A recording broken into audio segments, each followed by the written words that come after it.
Hi everyone, today I'm going to show you my top 5 ways with fruit for babies and toddlers, and of course kids of any age and adults too.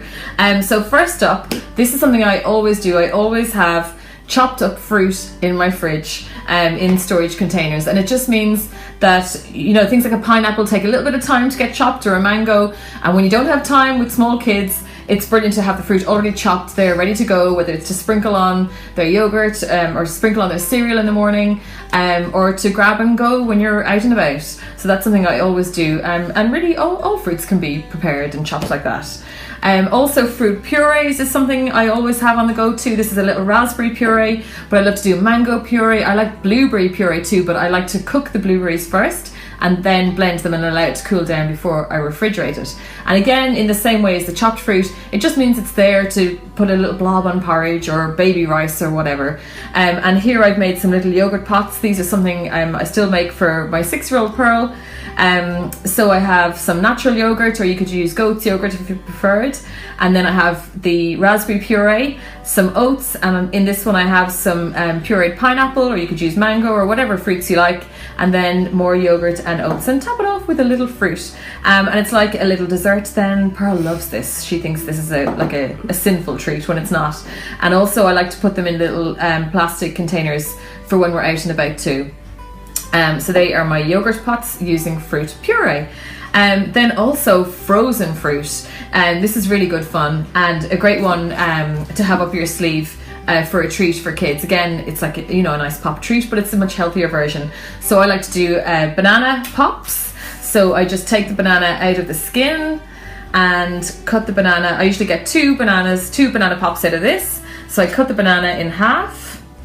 And then I pick up these pop sticks in craft stores, you can buy them online, and just put it through the banana about halfway, and then wrap the banana up in a bit of parchment paper, and then I keep them in a little food bag and pop it into the freezer. It's as simple as that. I'll just show you the second one. Pop the stick in into the paper so that they don't all stick together, and then pop it into the bag and into the freezer. It might take about 6 or 8 hours until frozen, and then it's the perfect little frozen treat. Great for babies when they're teething too.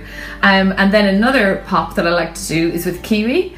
So I peel the kiwi and cut them into thick slices, and then again using the pop stick, just push it into the kiwi and then lay them down on a tray on some parchment paper, or again wrap them in parchment and put them in the pouch as well, and freeze them until solid. And again, a nice little treat for kids. Actually, another thing I like to do with banana or the kiwi pops is melt some chocolate. This is perhaps for older kids or yourself. Melt some chocolate, and when they're frozen, dip them in, and it sets on the outside, and you can put sprinkles, like healthy sprinkles like chopped up goji berries or nuts and things on it too. And it makes really good, fun, healthy pops. And then one other frozen pop that I like to do is grapes. Did you know that grapes freeze really well too? And it's fun to put them on a stick. Obviously, if it's for small babies or younger kids, take them off the stick for safety. But the older kids love this. So just skewer the grapes onto a stick. You could use smaller skewers if you prefer, or just put the grapes in loose into the freezer, and when they're frozen, they're delicious, and a nice juicy kind of pop as you eat them.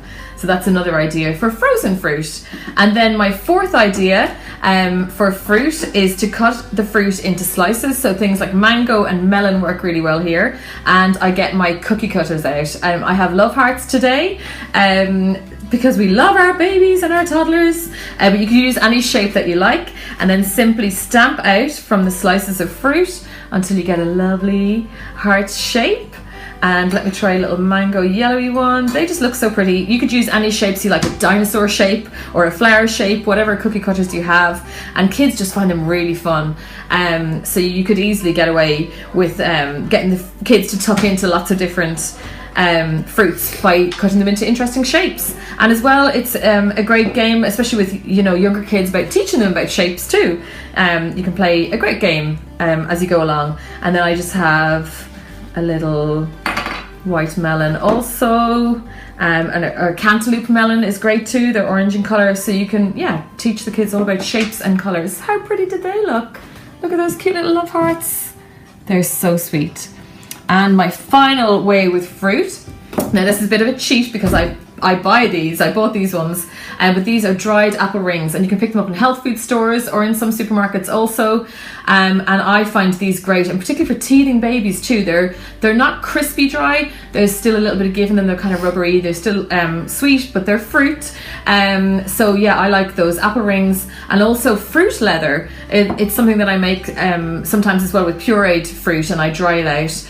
And you can buy fruit leather in the supermarket too, but just make sure that you're buying like a healthy one that isn't packed full of extra sugar. It just has fruit sugar in it. But yeah, they are my 5 ways with fruit for babies and toddlers, and for everyone really. It's a great way to introduce fruit into the diet. Let me know what you like to do with fruit to get it into kids. If you have problems trying to get fruit into kids, try some of these out and let me know how you get on. If they give it the thumbs up, then you give it the thumbs up, please. I'd love to hear from you in the comments below. If you're watching me on YouTube, please subscribe to my channel and tell everyone all about my 5 ways with fruit.